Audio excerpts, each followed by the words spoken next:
नमस्कार दोस्तों, स्वागत है आप सबका एक बार फिर से। जैसा कि आप लोग जानते हैं कि हम लोग चर्चा कर रहे थे जागृति क्लासेस में मौर्य युग पर। तो मौर्य युग पर हम लोगों ने कल चर्चा शुरुआत की थी। तो मौर्य काल के जानने के साधन या स्रोत, मौर्यों के जानकारी के स्रोत की चर्चा हम लोगों ने की थी कल। मौर्यों के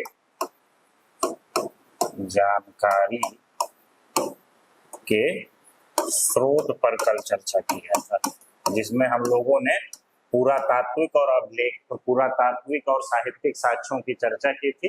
पुरातात्विक में हम लोगों ने चर्चा अभिलेख की थी, सिक्के, स्मारक, भवन और बर्तनों पर किया था। फिर उसके बाद साहित्य में अर्थशास्त्र, इंडिका, अर्थशास्त्र पे मेगास्थनीज की इंडिका पे, क्षेत्रीय साहित्य, दीपवंश, महावंश पे, मालविकाग्निमित्रम और मुद्रा राक्षस पर विस्तार पूर्वक चर्चा हम लोगों ने कल किया था।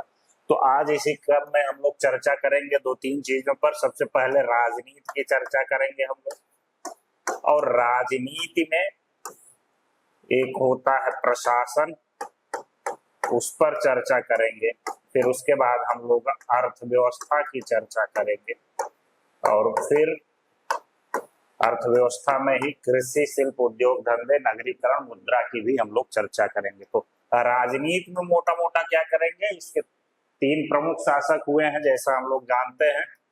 चाणक्य की सहायता से चंद्रगुप्त मौर्य प्रथम शासक बनता है, और इसने अखिल भारतीय साम्राज्य की स्थापना की। पहला शासक हुआ भारत का जिसने पूरे भारतवर्ष को अपने में मिलाया। फिर इसके बाद बिंदुसार आता है, उसकी चर्चा हम लोग करेंगे। फिर उसके बाद अशोक पर हम लोग व्यापक चर्चा करेंगे, और अशोक पर चर्चा करते हुए अशोक के धम्म की भी बात हो सकता है हम लोग करेंगे। ठीक है, अगर हो पाएगा तो करेंगे, नहीं तो नेक्स्ट क्लास में करेंगे। ठीक है। फिर अशोक के बाद अन्य कई कमजोर शासक होते हैं, जैसे अशोक के बाद कुणिक होता है, जालौक होता है, दशरथ होते हैं, संप्रति होते हैं। ये सब कई शासक रहे हैं। तो मौर्यों का शासन 322 ईसा पूर्व से लेकर 185 ईसा पूर्व भारत का प्रथम अखिल भारतीय साम्राज्य का यहाँ उदय होता है। इसकी क्या फिलॉसफी रही है और क्या इसका स्ट्रक्चर रहा है, उस पर हम लोग चर्चा करेंगे। जैसा कि हम लोग जानते हैं, पहला शासक कौन हुआ? पहला शासक होता है चंद्रगुप्त मौर्य। 322 से लेकर 298 तक, मतलब 24 साल इसने शासन किया था। किसकी सहायता से सत्ता को प्राप्त करता है? हमने आपको बताया था कि चाणक्य, कौटिल्य या विष्णुगुप्त के सहायता से सत्ता को प्राप्त करता है। कैसे प्राप्त करता है कि धनानंद ने या घनानंद ने चाणक्य का अपमान करके उसको बाहर कर दिया था अपने साम्राज्य से। ठीक है, एक राक्षस सेनापति था उसके कहने पर। फिर हुआ क्या कि ऐसे ही जा रहे थे और उसने शपथ भी लिया चाणक्य ने कि एक दिन मैं तुम्हारा साम्राज्य मिटा न दूं तब तक मैं अपनी चुटिया को खोलूंगा, मतलब बांधूंगा नहीं, वो खोल के रखता था। ठीक है, ये आप लोग नाटक वगैरह देखते होंगे, टीवी में आता है तो ये भी दिखाता है। तो ये जब जा रहा होता है कहीं एक रास्ते पे, तो वहां एक बालक एक खेल खेल रहा होता है जिसको नाम है राजकीलम। ये पूछा गया है किसी एग्जाम में। राजकीलम खेल खेल रहा होता है, प्ले कर रहा होता है। तो इसमें स्वयं अपना वो जो चंद्रगुप्त मौर्य है वो राजा बना हुआ है। राजा की बात वो और लोगों को जो साथ में उसके खेल रहे होते हैं उनको आदेश देता है, और एकदम कृत्य राजा जैसा रहता है। इससे प्रभावित होता है चाणक्य, और चाणक्य इससे कुछ प्रश्न करता है और फिर इसको अपने साथ ले जाता है। शिक्षा, दीक्षा और प्रशिक्षण जिसको कह सकते हैं, सैन्य प्रशिक्षण इसको देता है। ठीक है, और इससे कहता है कि तुम मेरी बातों को मानो तो हम एक दिन तुमको मगध का सम्राट बनाएंगे, मगध का राजा बनाएंगे। तो यही है कि कौटिल्य के सहयोग से अंतिम नंद शासक धनानंद या घनानंद को पराजित करता है और मौर्य साम्राज्य की नींव रखता है। मौर्य साम्राज्य की नींव रखने के बाद ये अखिल भारतीय साम्राज्य का निर्माण करता है। ठीक, तो एक यूनानी शासक था सेल्यूकस, इसके शासनकाल में वो आक्रमण कर देता है। क्योंकि उत्तर पश्चिम भारत में सिकंदर का आक्रमण हमने बताया था, तो सिकंदर का आक्रमण कांधार तक था, मतलब आज का अफगानिस्तान और पाकिस्तान का कुछ एरिया, वहीं पर शासन कर रहा था सेल्यूकस। और उसके बाद ये सेल्यूकस को भी पराजित करता है, ठीक है, और उससे संधि होती है। और संधि में वो अराकोसिया, जिसको कंधार कहते हैं, एरिया हेरात का क्षेत्र उधर अफगानिस्तान का, पेरोपनिसदाए भी काबुल अफगानिस्तान का क्षेत्र, और जेड्रोसिया, जेड्रोसिया है इसमें गेद्रोसिया लिखा है, तो जेड्रोसिया बलूचिस्तान, वर्तमान बलूचिस्तान पाकिस्तान में है, उसको वो ले लेता है। कौन ले लेता है? चंद्रगुप्त मौर्य। इसके अलावा वैवाहिक संबंध करता है। इसकी पत्नी का नाम मतलब पुत्री का नाम, सेल्यूकस के पुत्री का नाम हेलेना या हेलेना मिलता है, हेलेना मिलता है, उससे विवाह करता है। और सेल्यूकस को ये 500 हाथी भेंट में देता है। तो ये बहुत इंपॉर्टेंट है, सवाल पूछा गया है यूपीएससी में और पूछा गया पीसीएस में। अराकोसिया से किसका तादाद में है? एरिया से क्या मतलब है? हेरात, पेरोपनिसदाए है काबुल, और जेड्रोसिया है बलूचिस्तान। ये आपको मिल जाएगा। तो ये मोटा मोटा होता है। फिर इसके बाद इसकी जो विदेश दृष्टि थी, मेगास्थनीज का आगमन होता है। इसके मेगास्थनीज कौन रहता है? इसी सेल्यूकस का ही राजदूत रहता है। फिर भेजता है, आगमन है। इसने ग्रंथ इंडिका लिखी है, हम लोगों ने बहुत चर्चा ही किया है। तो इसका यूनानी स्रोतों में नाम सेंड्रोपोटस या एंड्रोपोटस में लिया है, विलियम जोन्स ने पहचान किया है, ठीक है।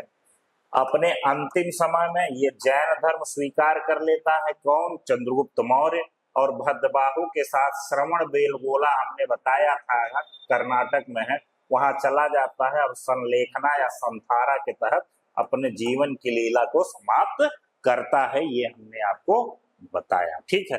तो इसका शासन अगर आप देखें तो इस हिसाब से दक्षिण मतलब यहाँ कर्नाटक तक इसका शासन था, पूर्व में बंगाल तक शासन था, उत्तर में कश्मीर तक शासन था, पश्चिमोत्तर में पूरा अफगानिस्तान वर्तमान पाकिस्तान, और पश्चिम में सौराष्ट्र। तो लगभग अखिल भारतीय साम्राज्य, अखिल भारतीय क्षेत्र पर इसका शासन रहा है।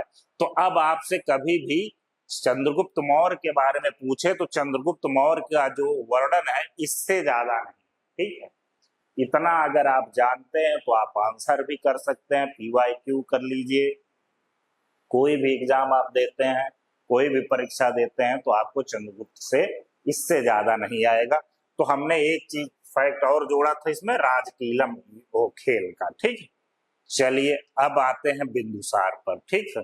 बिंदुसार को यूनानी स्रोतों में अमित्रघात कहा गया है, ठीक है। बिंदुसार का शासन 298 से 272। बिंदुसार को यूनानी स्रोतों में अमित्रघात कहा गया, अमित्रोकेट्स कहा गया। इसका मतलब होता है शत्रुओं का संहारक। तो इसने क्या विस्तार किया? तमिल राज्यों को छोड़कर अधिकांश दक्षिण भारत पर इसने कब्जा कर लिया। जो तमिलनाडु नीचे बाकी था कर्नाटक में, तो इसने केरल, आंध्रा सब पर कब्जा कर लिया। तो फिर इसने विस्तार ही किया चंद्रगुप्त मौर्य के शासन को, न कि संकुचित किया, ठीक है। अखिल भारतीय शासक ये भी रहा। इसके शासन काल में एक राजदूत आते हैं, सीरिया जानते ही कहाँ है? गल्फ कंट्री है, वहां का शासक था एंटियोकस। उसका राजदूत आता है डायमेकस। और मिस्र का शासक रहता है टालमी द्वितीय, उसका शासक आता है डायोनिसियस, ठीक है। तो डायमेकस से ये जो सीरिया का शासक रहता है एंटियोकस, डायमेकस से इसने 3 चीज मांगी। पहली चीज मांगी इसने दार्शनिक, दूसरा मांगा सूखा अंजीर, तीसरा इसने मांगा शराब, जो वहां चलता था, बहुत फेमस शराब होते थे अच्छी क्वालिटी का। तो एंटियोकस ने दार्शनिक नहीं दिया, बाकी सूखी अंजीर और शराब को भिजवा दिया, ठीक है। तो डायमेकस बहुत बड़ा नाम है। भारतीय इतिहास में ये कई बार पूछा जाता है। कैसे पूछा जाता है? डाइमेकस किसके शासनकाल में भारत आया था? तो आप बताएंगे बिंदुसार। तो दार्शनिक झुकाव इसका देखेंगे धर्म, तो बिंदुसार आजीवक संप्रदाय का प्रबलनवादी था। आजीवक संप्रदाय के जो संरक्षक थे या संस्थापक थे वो मखलीपुत्र गोसाल थे। ठीक, अच्छा लिखा भी है नीचे। ठीक है, मखलीपुत्र गोसाल थे। प्रारंभ में ये मखलीपुत्र गोसाल किसके? महावीर स्वामी के सहयोगी थे। तो आजीवक संप्रदाय जो मूलतः फेटलिज्म पे काम करता है, मतलब नियतवाद। मतलब क्या होता है कि संसार की जो घटना है वो नियत है, निश्चित है, मनुष्य का उस पर कोई जोर नहीं है, जो होना है हो के रहेगा। इसलिए मनुष्य को अपनी नियत के अनुसार काम करना चाहिए। जब नियत कोई काम करते हैं तो उसका कोई प्रभाव होता नहीं है। जो आपके दिमाग मतलब प्रारब्ध में या नियत में होगा, पूर्व निश्चित है, वही होकर रहेगा। मतलब ये बातें, इसी को नियतिवाद भी कहा जाता है। ठीक है, तो ये बिंदुसार हो गए। अब आइए भारतीय इतिहास में सबसे महान शासक की हम लोग बात करते हैं। इसमें क्या बात करेंगे हम लोग? बात करते हैं कि इसका जो राज्याभिषेक होता है 272 में होता है, और ये कई बौद्ध स्रोतों में इसको कहा यह गया, शुरू में शैव था। कई बौद्ध स्रोतों में इसको ये माना गया है कि इसने अपने 99 भाइयों की हत्या करके राजगद्दी को प्राप्त किया था। वो विवाद का विषय है, अब कभी पूछा नहीं गया है किसी भी आयोग के एग्जाम में। फिर इसका जो सबसे महत्वपूर्ण घटना है उसमें से एक कलिंग युद्ध होता है। कब होता है? ये कई बार पूछा गया है। 261 BC। कब?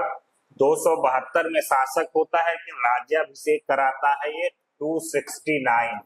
ठीक है, तो इस हिसाब से अपने शासन के 8वें वर्ष ये कलिंग युद्ध करता है। ठीक, तो ये भी पूछा जाता है। तो राज्याभिषेक यही मैंने बताया कि 269 ईस्वी के 8वें वर्ष में कलिंग, ये इसका जो प्रमाण है हमने आपको बृहद शिलालेख बताया है। शिलालेख का हमने 3 प्रकार बताया आपको, बृहद शिलालेख, पृथक शिलालेख और लघु शिलालेख। ठीक है, तो ये इसमें मिलता है। इसमें 1 लाख मृत्यु होती है, 1.5 लाख लगभग बंदी बनाए जाते हैं। ये कोई डाटा महत्वपूर्ण नहीं है, लेकिन इसकी भीषणता का आकलन आप कर सकते हैं। तो इससे व्यापक विस्थापन व तबाही होती है, और इससे जो होता है ये काफी द्रवित हो जाता है। और जब द्रवित हो जाता है तो इसने शस्त्रों का त्याग किया। इसने कहा शस्त्र विजय के स्थान पर हम धम्म विजय बताएंगे, जिसमें आत्मा परिवर्तन या मन परिवर्तन की बात कही गई है। वही शस्त्र विजय का सदैव के लिए त्याग, और धम्म विजय जिसमें आदमी की आत्मा और चेतना और नैतिकता की बात ये करता है। ठीक है, अभी हम बताएंगे आपको। धम्म विजय का अपनाया, आगामी पीढ़ियों को भी युद्ध नीति त्यागने का इसने निर्देश दिया। अब देखिए महानता का, अशोक एक महान शासक था कि नहीं, इस पर हम आपको एक कॉन्सेप्ट देते हैं। उसके हिसाब से आप किसी को जब महान मानते हैं तो चूंकि महानता जो होती है वो क्या है, एक रिलेटिव कॉन्सेप्ट है। कैसा कॉन्सेप्ट है? रिलेटिव कॉन्सेप्ट, मतलब सापेक्षिक अवधारणा। हो सकता है कोई व्यक्ति किसी के लिए महान हो, लेकिन मेरी दृष्टि में वो महान नहीं हो सकता। ठीक है, मैं नहीं मानता, लेकिन महानता का मतलब यही होता है कि, लेकिन इतिहास में ऐसा नहीं है। इतिहास में ये माना जाता है कि अगर वो जो 3-4 कॉन्सेप्ट है उसको फुलफिल करता है तो आदमी को महान माना जाएगा। ठीक है, पहली चीज की ये है कि कोई भी व्यक्ति आपको सुरक्षा दे। ठीक है, सिक्योरिटी जिसको कहते हैं। दूसरी चीज है वो आपको भरण पोषण करे। आपका मतलब आर्थिक चुनौतियां जो है, पहले तो सिक्योरिटी, दूसरा इकोनॉमिक कंडीशन आपका फुलफिल करे, आपको जो रिक्वायरमेंट है आर्थिक रूप से वो सारी चीजें आपको प्रोवाइड कराए। तीसरी चीज होती है जब आपको सुरक्षित हो गए, आर्थिक रूप से संपन्न हो गए, तीसरी चीज होती है कि आपका दिमाग जो सोचता है या जो तर्क करता है उसको वो संतुष्ट कर दे। ठीक है, तो जैसे आप सुनते होंगे आमतौर पर हमारे जो पितृसत्तात्मक सत्ता है, अपने पिता को सभी लोग महान कहते हैं कि मेरे पिताजी बहुत महान थे, भले चाहे जैसे रहे हो, गाली ही देते हो, सुबह उठ के 4 लाठी लगा ही देते हो और बात करते हो भाग जाओ नहीं काटेंगे तुमको। लेकिन क्या है कि मैं जो आपको बता रहा हूँ, पहली चीज कि पिता जो है वो सिक्योरिटी पर प्रदान करता है। जब आप बचपन में रहते हैं तो आपको वो सिक्योरिटी देता है कि मेरा बाप है, किसी की हिम्मत नहीं है कि वो कुछ कर पाए। दूसरी चीज, आपकी जो रिक्वायरमेंट होती है इकोनॉमिक, वो पूरा करता है। ठीक है, आर्थिक जो चीजें आपकी रहती हैं सब कुछ वो फुलफिल करता है। तीसरी चीज है कि आपके मन में कोई भी प्रश्न आता है किसी भी प्रकार का, ईश्वर है ईश्वर नहीं है, कैसा धर्म पालन करें कैसा कुछ, तो आप किसको फॉलो करते हैं? अपने पिता को। तो मतलब जिसको कहते हैं कि आपको जो इंटेलेक्चुअल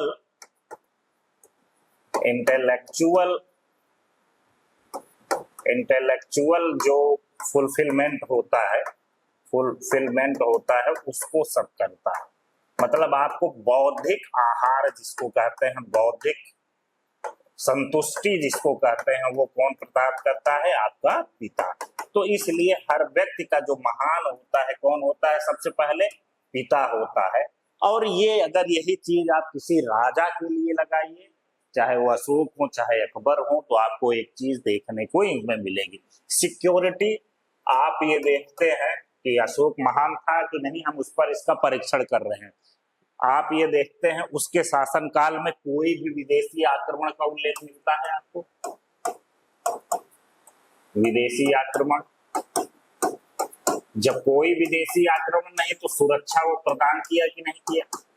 सबको सुरक्षित किया। ठीक है, कोई बाह्य आक्रमण का खतरा नहीं है, सिक्योरिटी पूरा है। आंतरिक आक्रमणों में भी कोई ऐसी नहीं चीज होती, उसके राज्य में लोग बताते हैं सब सुरक्षित और सुखी है।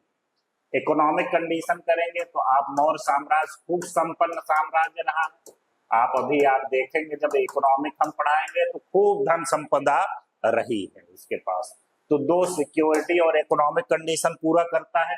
तीसरा क्या करता है? बौद्धिक संतुष्टि कैसे पूरा करता है? तो उसने एक नया धर्म चलाया। उसने कहा कि आप वैष्णव हो, आप शैव हो, आप बौद्ध हो, आप जैन हो, कोई बात नहीं, आप केवल एक आचार संहिता मेरा फॉलो करें, जिसके वजह से हम आपको एक ज्ञान देते हैं। उसने कहा अपासिनवे बहु कयाने दया दाने सचे सोचे माधवे साधवे चर।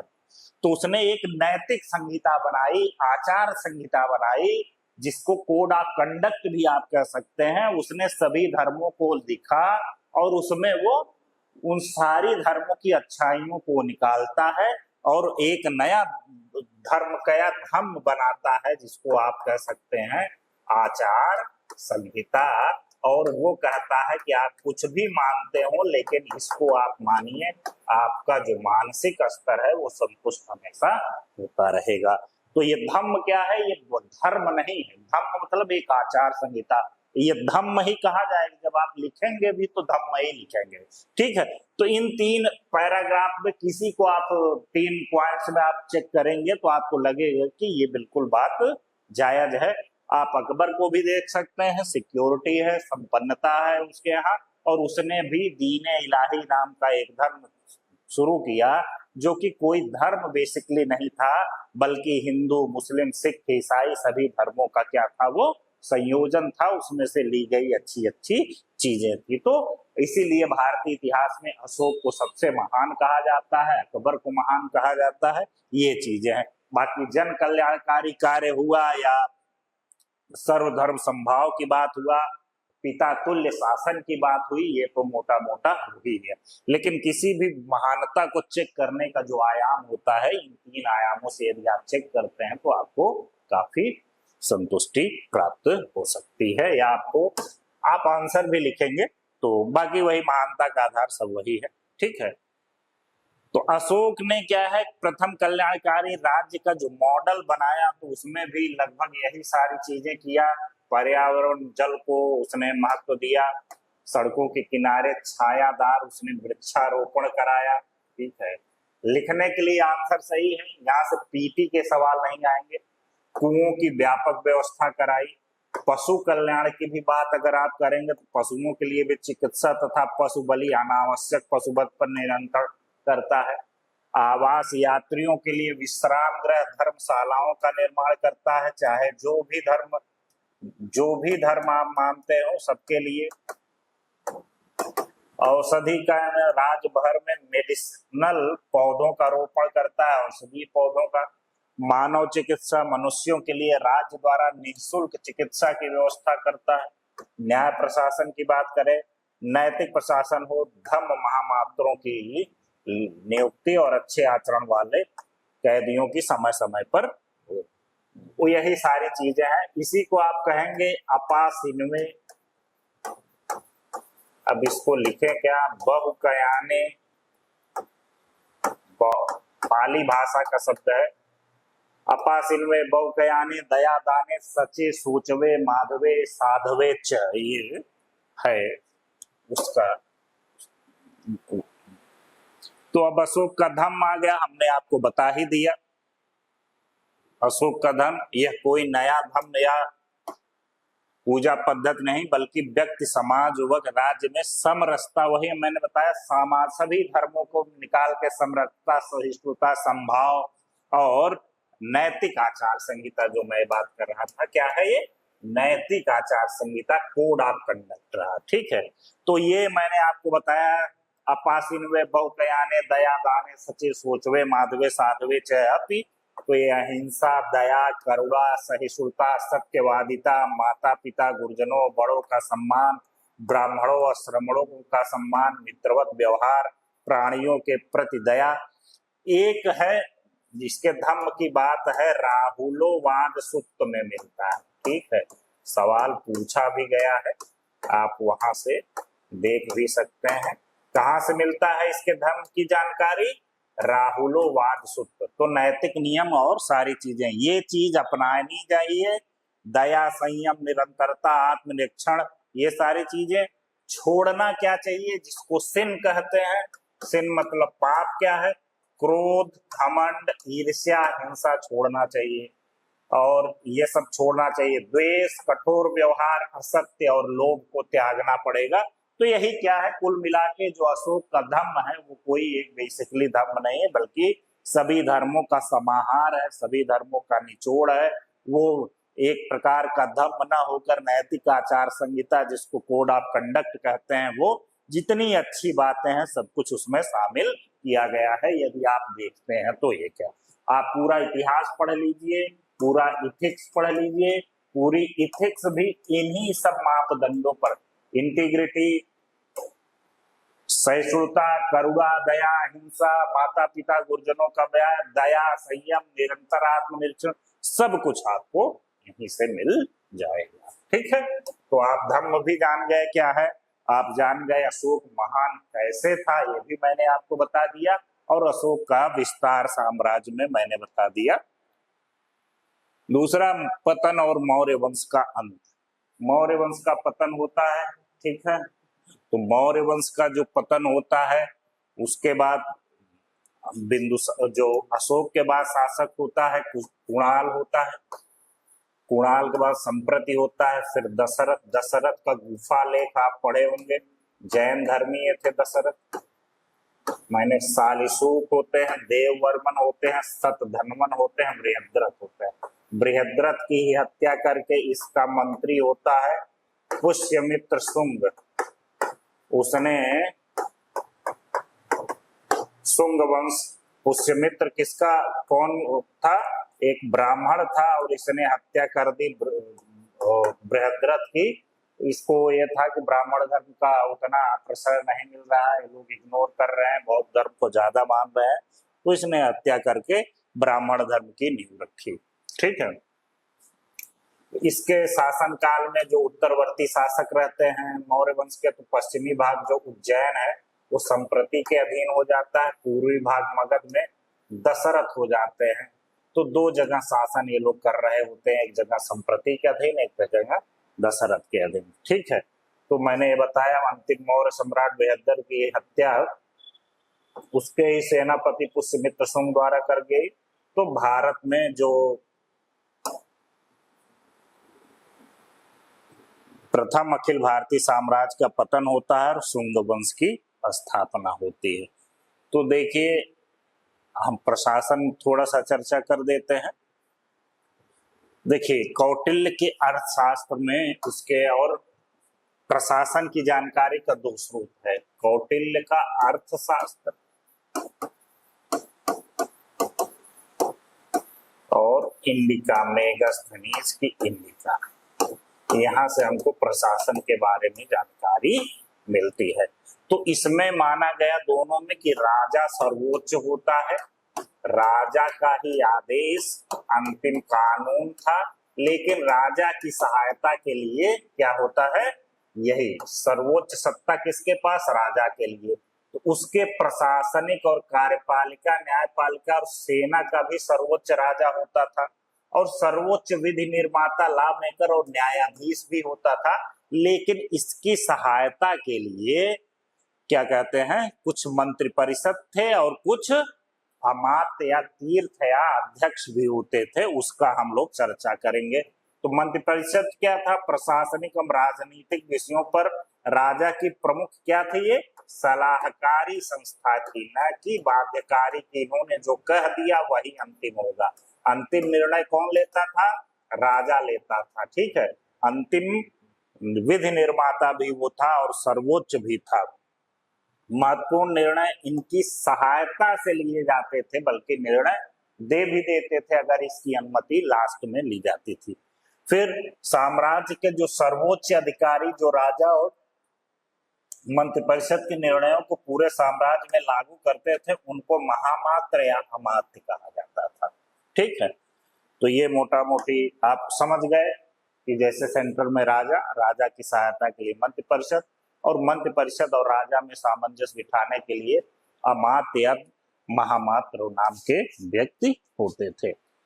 फिर प्रशासनिक मशीनरी की बात करेंगे तो तीर्थ और अध्यक्ष होते थे। ठीक है, तीर्थ का मतलब होता था जो सबसे बड़े अधिकारी होते थे। ठीक है, सर्वोच्च बड़े अधिकारी राजा के बाद जो होते थे उन्हीं को तीर्थ कहा जाता था। और कौटिल्य ने 27 विभागों की चर्चा की है और प्रत्येक विभाग के विभागाध्यक्ष होते थे। ठीक है, इसके शासन काल में विभागाध्यक्ष होते थे उसकी। आज हम यहीं तक चर्चा करेंगे, इसके बाद तो ये केंद्रीय प्रशासन है हम लोग चर्चा कर रहे हैं। ठीक है, केंद्रीय प्रशासन, फिर इसके बाद प्रांतीय प्रशासन हम लोग चर्चा करेंगे, फिर जिला, फिर ग्राम। ये आपका यही पैटर्न रहा है। ठीक है, दो अधिकारियों की नाम मिलती है सर्वोच्च अधिकारी, एक समाहर्ता मतलब जो कर निर्धारण और राजस्व संग्रह का प्रमुख होता था, और एक सन्निधाता। आप लोग समाहर्ता सन्निधाता का नाम वैदिक काल में भी सुने होंगे। इसको कोषाध्यक्ष मतलब मुख्य खजांची ये था, और कलेक्टर ये था, ये समझिए। ठीक है, फिर कुछ अध्यक्ष भी मिलते हैं, सीताध्यक्ष मतलब कृषि विभाग के अध्यक्ष को सीताध्यक्ष कहा जाता था। नौ परिवहन जो समुद्र में लोग होते हैं, शिपिंग जिसको, उसको नवाध्यक्ष कहा जाता था। धातुओं की गुणवत्ता और उसकी पहचान वाले अध्यक्ष को लक्षणाध्यक्ष कहा जाता था। मदिरा विभाग का जो प्रमुख होता था उसको सुराध्यक्ष कहा जाता था।